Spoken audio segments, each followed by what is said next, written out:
दोस्तों नमस्कार।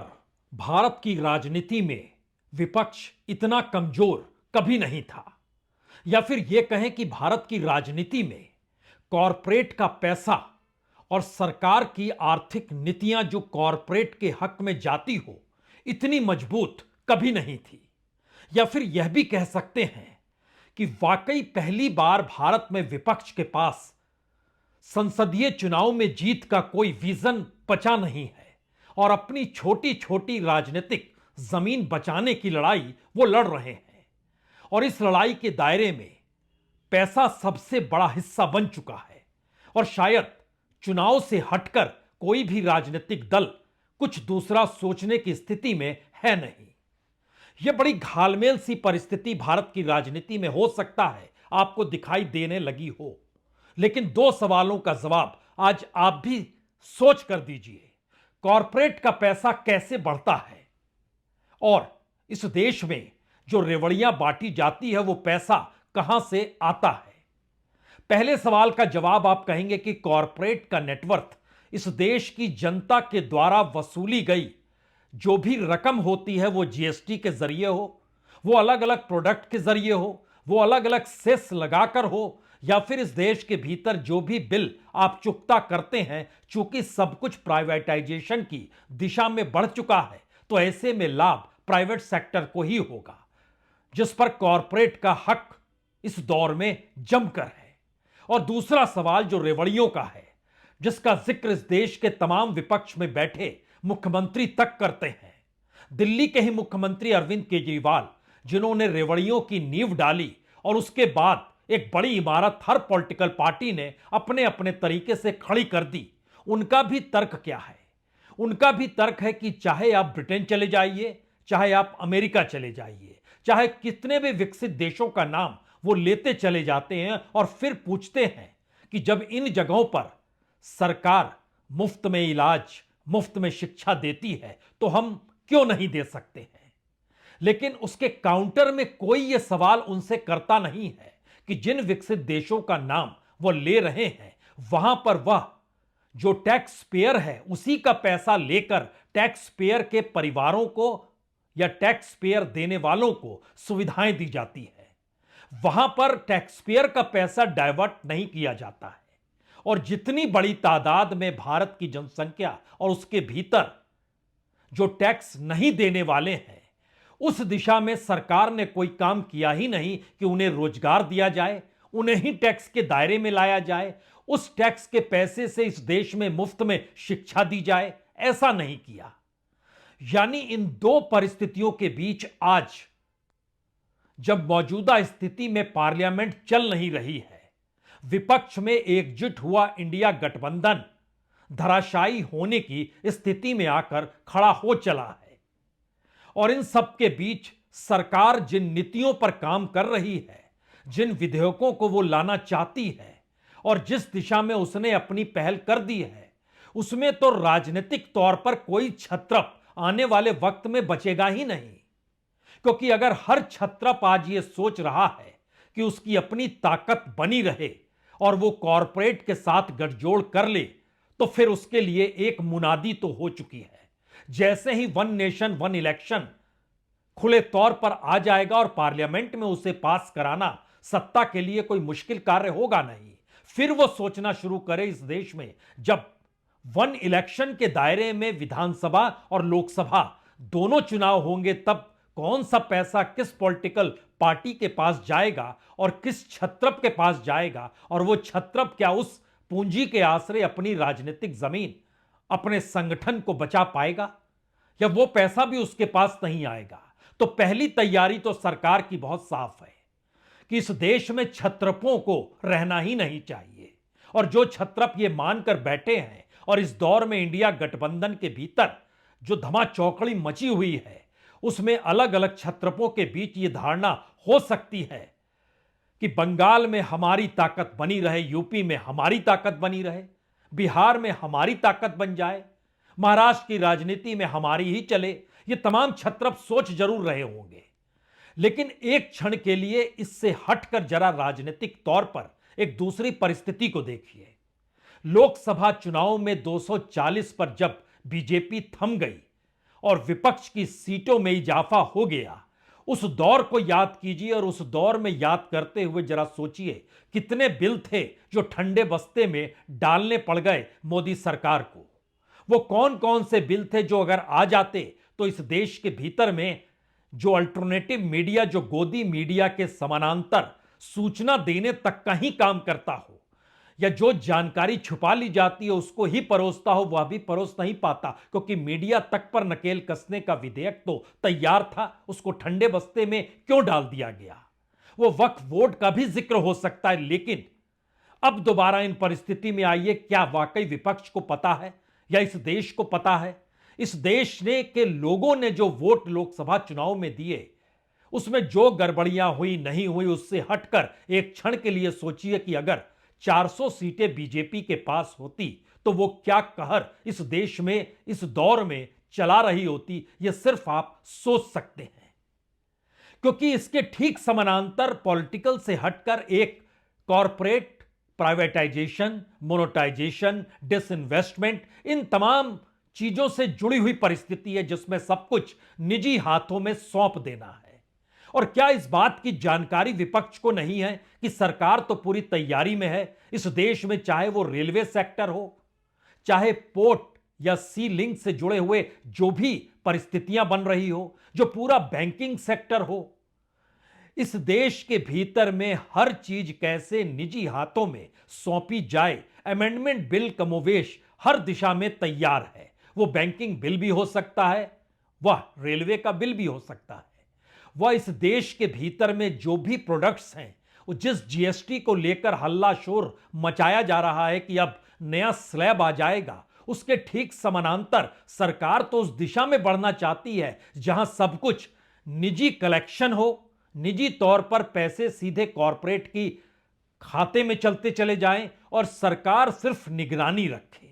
और निगरानी का मतलब यह होता है कि आप हमारी जब निगरानी में हैं तो फिर हमारी बार्गेनिंग पावर बढ़ जाएगी, यानी लाइसेंस तो हम ही देंगे।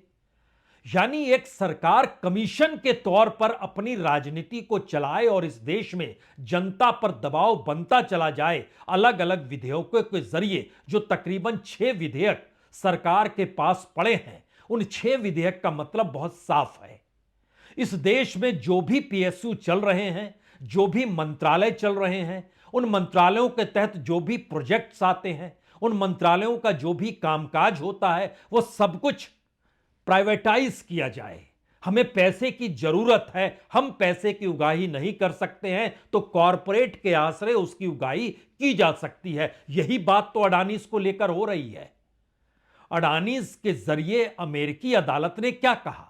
उन्होंने साफ तौर पर कहा कि दरअसल वहां से पैसा उठाकर भारत के एक सरकारी अधिकारी को घूस देकर अपने पावर से जुड़े प्रोजेक्ट को लाने की सोच अडानी ग्रुप के भीतर चल रही थी। लेकिन उससे हटकर अगर मौजूदा वक्त में कमोवेश हर राज्य के भीतर जो भी प्राइवेट सेक्टर मौजूद हैं, वो हो सकता है बिजली मीटर के नाम पर उनकी मौजूदगी हो सकता है रिटेल सेक्टर के नाम पर मौजूदगी हो, वह किसी भी वो कम्युनिकेशन के सेक्टर में मौजूदगी हो। इस दौर में स्टारलिंक भी जाएगा तो एलन मस्क के जरिए आएगा। मौजूदा वक्त में तो जियो का चल रहा है, यानी रिलायंस का चल रहा है। और इन तमाम परिस्थितियों में जो जो कॉरपोरेट के हिस्से में चीजें जाएंगी, उस क्षेत्र में काम करने वाले सरकारी उपक्रम धीरे धीरे अपने आप को दिवालिया घोषित करेंगे या छोटे छोटे प्लेयर खुद को उससे साफ कर लेंगे, हटा लेंगे। क्योंकि चंद प्लेयर रहें और उसके जरिए देश को चलाया जाए इकोनॉमिक तरीके से, और इकोनॉमी की बोझ सीधे तौर पर जनता पर पड़े और विपक्ष इस राजनीति को साधने में लग जाए कि विपक्ष में जो इंडिया गठबंधन बना है उसके लीडर कौन होगा। उसके लीडर हमें होने चाहिए या फिर वो बेहतर है, या ये बेहतर है, या चुनावी जीत नहीं मिली तो आप गड़बड़ हैं।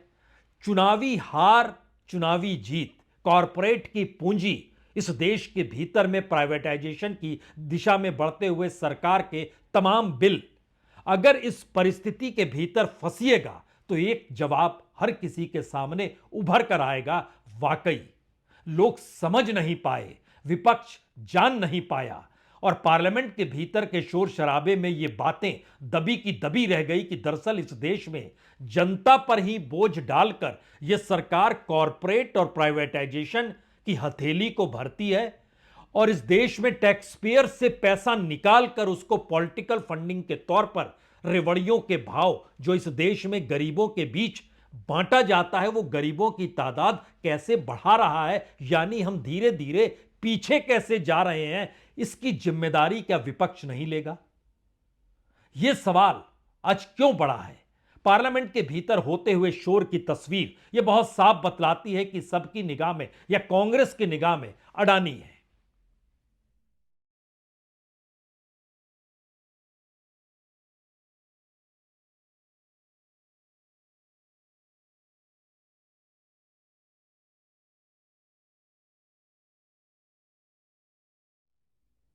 यह तस्वीर पार्लियामेंट के बाहर की है। 10:30 बजे से 11 बजे तक कांग्रेस हर दिन प्रधानमंत्री मोदी और सबसे बड़े कॉरपोरेट अडानी की तस्वीर साफ लेकर चलती है, बतलाती है कि दोनों एक दूसरे के साथ एक दूसरे के लिए कैसे हैं। लेकिन इसके आगे का सवाल इस देश के सामने अब बड़ा हो चला है, क्योंकि विपक्ष और विपक्ष के भीतर की धमाचौकड़ी अब यह बताने लगी है कि दरअसल कॉरपोरेट अपने हक के लिए भी राजनीति को साधना जानता है और शायद यही वो वजह है कि जो जो छत्रप जिन जिन राज्यों में सत्ता चला रहे हैं उनको भी तो बिजनेस चाहिए और उस बिजनेस के लिए जो पैसा जिस कॉरपोरेट के पास होगा और उस कॉरपोरेट पर हरी झंडी सेंटर दिखा रहा होगा, ऐसे कितने कॉरपोरेट हैं इस देश के भीतर में जो कि राज्यों की सत्ता के साथ, जो कि गैर बीजेपी शासित राज्य हों, उनके साथ खड़े हो जाएं और केंद्र कुछ ना करे। यानी राज्यों को भी जिस पूंजीपति, जिस बिजनेसमैन, जिस कॉरपोरेट से पैसा चाहिए उसके तार कहीं ना कहीं दिल्ली की सत्ता यानी मोदी की सत्ता के साथ जुड़े होंगे, तभी उनके हक में ये चीजें आएंगी। आप कहेंगे नहीं नहीं ऐसा नहीं है, तो हम आपको एक डाटा देते हैं। ईडी ने जो छापे मारे इस देश में पॉलिटिशियंस को लेकर, उन पॉलिटिशियंस और गैर बीजेपी शासित राज्यों में जितने बिजनेसमैन, कॉरपोरेट, इंडस्ट्रियलिस्ट थे जो कि अलग अलग राज्यों में, वो तमिलनाडु हो सकता है, वो तेलंगाना हो सकता है, वो कर्नाटक हो सकता है, वो पश्चिम बंगाल भी हो सकता है, वो एक वक्त में राजस्थान भी हो सकता है, मौजूदा वक्त में हिमाचल भी हो सकता है, वह एक वक्त में छत्तीसगढ़ भी हो सकता है। यानी गैर बीजेपी शासित राज्यों के भीतर 1923 बिजनेसमैन, कॉरपोरेट हाउसेस, इंडस्ट्रियलिस्ट, इन पर छापे मारे गए। 1900 कम तादाद नहीं है। यह सीधे तौर पर जिस राज्य की राजनीति में सत्ता चलाई जा रही है उसके अनुकूल थे, तो उस पाइपलाइन को काटने के लिए केंद्रीय एजेंसी सक्रिय हो गई। सक्रिय यूं तो नहीं होगी, पॉलिटिकल वे में सक्रिय होगी। तो अब इन राज्यों को राजनीति चलाने के लिए जो पैसा चाहिए, तो क्या पार्लियामेंट के परिसर के भीतर अडानी मोदी की तस्वीर चस्पा करके विपक्ष घूम रहा है, कांग्रेस घूम रही है और दूसरी तरफ वही पूंजी अब राज्यों को प्रभावित करने की दिशा में बढ़ चुकी है। क्या उसका असर इस तरीके से उभर रहा है? हो सकता है, इससे इनकार कौन करेगा। और इन तमाम राज्यों में प्रोजेक्ट्स अडानीज के मौजूद हैं। लेकिन इससे बड़ा सवाल एक और है। वो बड़ा सवाल सबसे परिस्थिति कितनी नाजुक इस देश की होती चली जा रही है, क्योंकि जब हम आपसे जिक्र कर रहे थे लोकसभा इलेक्शन का, उस वक्त और उस दौर में अगर याद कीजिएगा तो जिन मुद्दों को इंडिया उठाता था, राहुल गांधी अगुवाई करते हुए नजर आते थे, उस मुद्दे पर सरकार डिफेंस मोड में आ जाती थी, वो एग्रेसिव नहीं होती थी। लेकिन इस दौर में ऐसा क्या हो गया? सरकार का हर मंत्री लगातार कहने लगा देखिए गरीबी चली गई। खास तौर से प्रधानमंत्री मोदी ने जिक्र किया 25 करोड़ लोगों को हमने गरीबी रेखा से निकाल लिया। अब उसके भीतर का पहला सच किसानों के जरिए समझिए। पंजाब के भीतर 2018 में 11,81,000 किसान जो थे वह छोटे और सीमांत किसान थे, जिनकी तादाद बढ़कर 17 लाख हो गई, जो किसान सम्मान निधि लेने लग गए। हरियाणा के भीतर 9,66,000 थी, जो बढ़कर 18,62,000 हो गई। इसका आंकड़ा इसलिए मौजूद है क्योंकि बेनिफिशियरी जो थे सरकार के द्वारा किसान सम्मान निधि के छोटे और सीमांत किसान, उसकी संख्या कैसे बढ़ गई राज्य दर राज्य। उत्तर प्रदेश में 1,11,93,000 किसान थे जो छोटे और सीमांत थे, वो बढ़कर 2,45,56,000 हो गए। राजस्थान के भीतर 64,000 से बढ़कर 72,000 हो गए। मध्य प्रदेश में तो कमाल का इजाफा हुआ, 40-45 से बढ़ते बढ़ते 85,000, 90,000 तक पहुंच गए। बिहार में यह स्थिति और आगे बढ़ती और बहुत ज्यादा बढ़ते बढ़ते आज की तादाद में वहां तकरीबन 93,54,000 किसान इस सम्मान निधि के दायरे में आ गए, जो पहले सिर्फ 50 लाख हुआ करते थे। सवाल है कि इन सब के बीच अगर कांग्रेस शासित राज्यों को भी देखें तो तेलंगाना 20 लाख से बढ़कर 35 लाख किसान हो गए, कर्नाटक में 19 लाख से बढ़कर 51 लाख हो गए, हिमाचल प्रदेश में 4.5 लाख से बढ़कर 9.5 लाख हो गए। हर जगह कमोवेश बढ़ते चले गए। और जिस महाराष्ट्र के भीतर अभी जबरदस्त ताकत के साथ बीजेपी लौटी है, वहां तो परिस्थिति कहीं ज्यादा नाजुक हो गई किसानों की। वहां तादाद बढ़कर 1,04,00,000 हो गई, जो कि पहले 64 लाख हुआ करती थी। यह परिस्थिति बहुत साफ बताती है कि स्थितियां नाजुक हुई है, सरकार के ऊपर हर कोई निर्भर हो चला है। लेकिन हमने कहा इस दौर में जो अलग अलग बिल तैयार हो रहे हैं, उस बिल के जरिए यानी विधेयक के जरिए पार्लियामेंट में carriage of goods by sea bill भी लेकर आना है, यानी पोर्ट्स और सी को लेकर जो कोस्टल शिपिंग बिल है, जो कि 2 दिसंबर को इंट्रोड्यूस किया गया, और उसके समानांतर ये सी बिल जो कैरेज ऑफ गुड्स है, ये कहीं राहत देता है हर पोर्ट वाले को। और इस देश में सबसे बड़ा पोर्ट किंग अडानी इसके पास है। ऑयल फील्ड में रेगुलेशन और उसके इंप्लीमेंटेशन पर अमेंडमेंट बिल लाया जाने वाला है, जो कि प्राइवेट सेक्टर के अनुकूल है। इस दौर में जो रेलवे रिफॉर्म है और जो बैंक रिफॉर्म है, वो खुले तौर पर प्राइवेट सेक्टर की दिशा में कदम बढ़ा रहा है। जो यहां तक कि इस देश में जो पेपर लीक का चक्कर चलता और नीट तक को लेकर आवाज इस देश में उठी, उस पर भी पब्लिक एग्जामिनेशन जो प्रिवेंशन एंड अनफेयर मींस को लेकर बिल लाने की तैयारी है, उसमें सरकार पुराने सारे दाग धोना चाहती है और चाहती है कि नए तरीके से जैसे नेशनल टैलेंट चल रहा था, उसी अंदाज में कुछ नई सोच के साथ चीजों को ले आए और बता दें कि देखिए सब ठीक हो गया। यानी सरकार अपनी तैयारी वन नेशन वन इलेक्शन से लेकर हर क्षेत्र में जो निजीकरण का हिस्सा है और जो पैसे की उगाही कैसे किस मंत्रालय और किस पीएसयू के जरिए अपने अनुकूल हो सकती है, और उसमें बैंकिंग रिफॉर्म का बिल भी वो लेकर आने वाली है। यहां पर जब बैंकिंग रिफॉर्म का जिक्र हो रहा है तो हमें लगता है एक जानकारी आपको और देनी चाहिए। इस देश के भीतर में जो भी डिफॉल्टर्स होते हैं ना, जो बैंकों से कर्ज लेते हैं, उसका एक आंकड़ा हाल में सामने आया। जो टॉप 100 डिफॉल्टर्स हैं, उसमें 82 कंपनियों के मामले एनसीएलटी में चले गए, बाकी आईबीसी के पास चले गए। और उसमें नजर यह आया कि दरअसल 76% पैसा बैंकों का डूब गया, यानी तकरीबन 8,44,000 करोड़ में से 4,02,000 करोड़ रुपए एनपीए में तब्दील हो गया।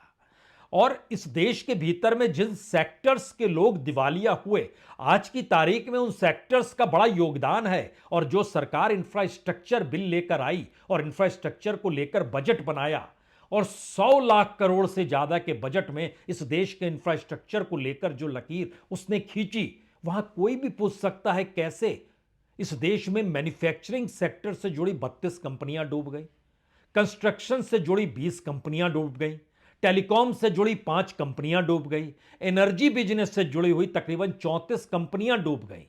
यह एक ऐसी स्थिति है जिसमें बहुत साफ तौर पर नजर आता है कि bank, RBI, NCLT, IBC, government की पॉलिसी जो कॉरपोरेट और प्राइवेटाइजेशन की दिशा में ले जाएगी, उस पर जनता पर बोझ पड़ेगा और कॉरपोरेट का खजाना बढ़ेगा। यही सवाल आज पार्लियामेंट में विरोध करते करते प्रियंका गांधी, जो पहली बार पार्लियामेंट में पहुंची है, उनके जुबान पर यह बात आ गई।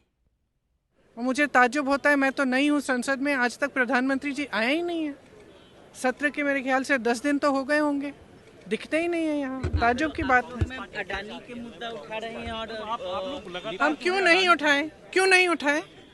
जो बड़ी बड़ी बिजली की बिल आ रही हैं सबकी, आप जाइए यूपी में किसी भी गांव में जाइए और देखिए किसान क्या कहते हैं, कितनी बड़ी बड़ी बिजली की बिल आ रही हैं।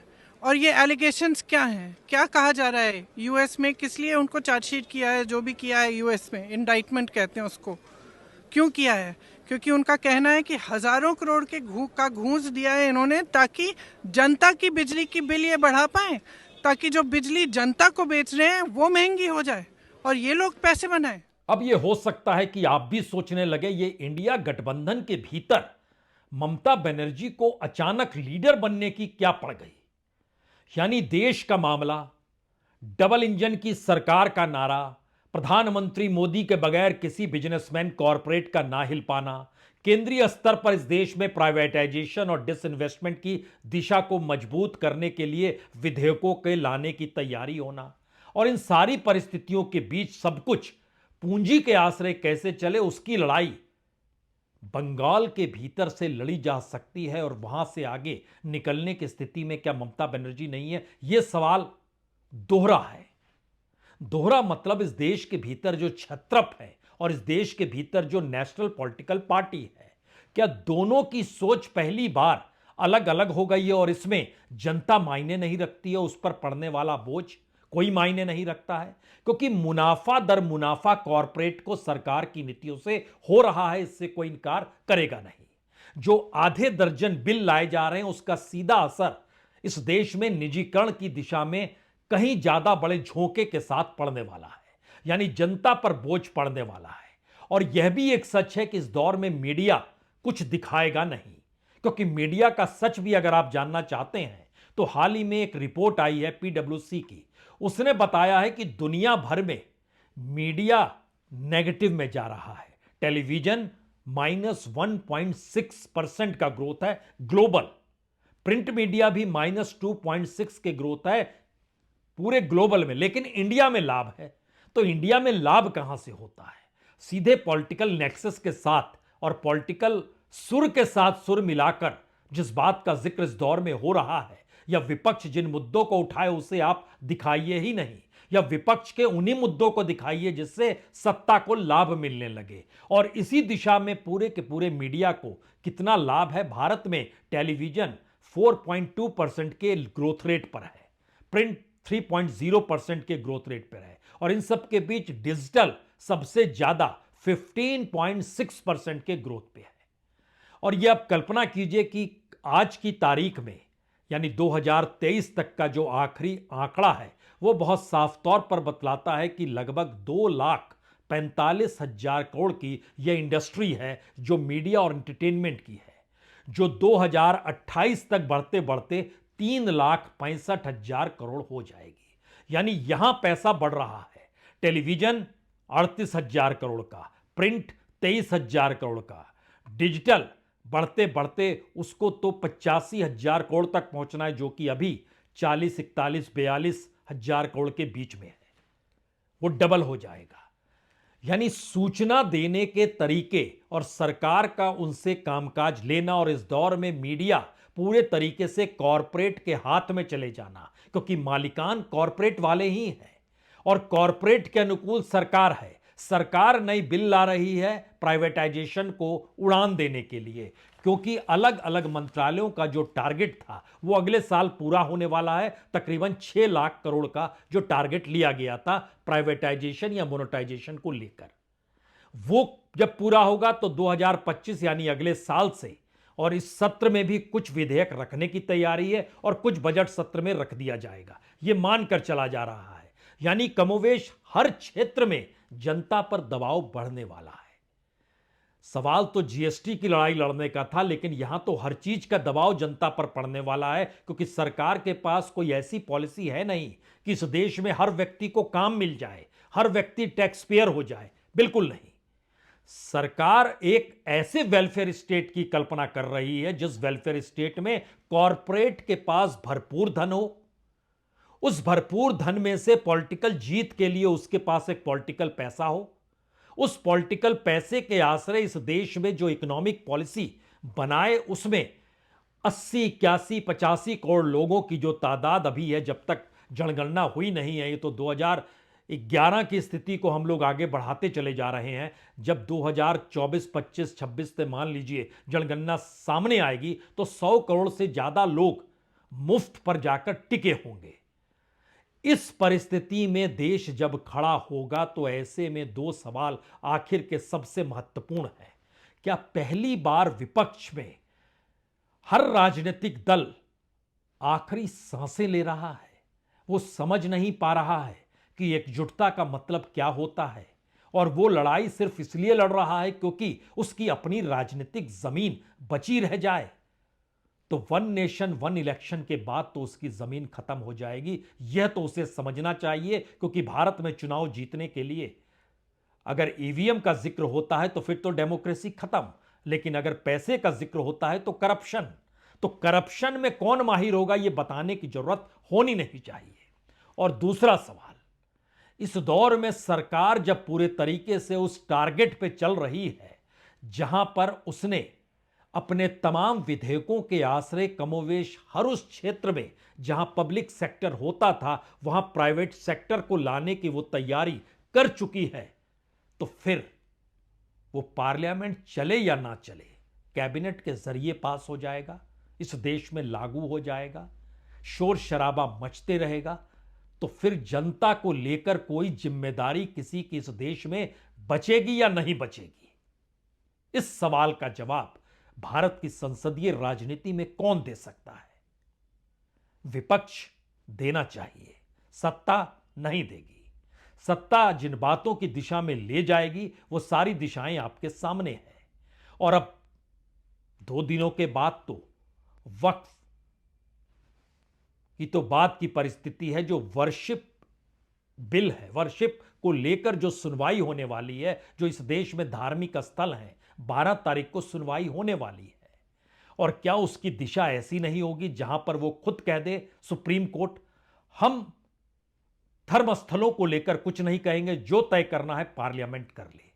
और फिर पार्लियामेंट के जरिए क्या निकल कर आएगा और इस देश में राजनीति की सियासत कैसे धार्मिक स्थलों को लेकर या सांप्रदायिकता के आश्रय या वोटों के ध्रुवीकरण के लिए किस किस रास्ते पर जाएगी, यह बताने की जरूरत होनी नहीं चाहिए। लेकिन विपक्ष को यह सोचना होगा, अगर वह खुद को विपक्ष मानता है तो, अन्यथा वह भी कहीं कोई डील तो नहीं कर चुका है। बहुत बहुत शुक्रिया, बहुत बहुत शुक्रिया।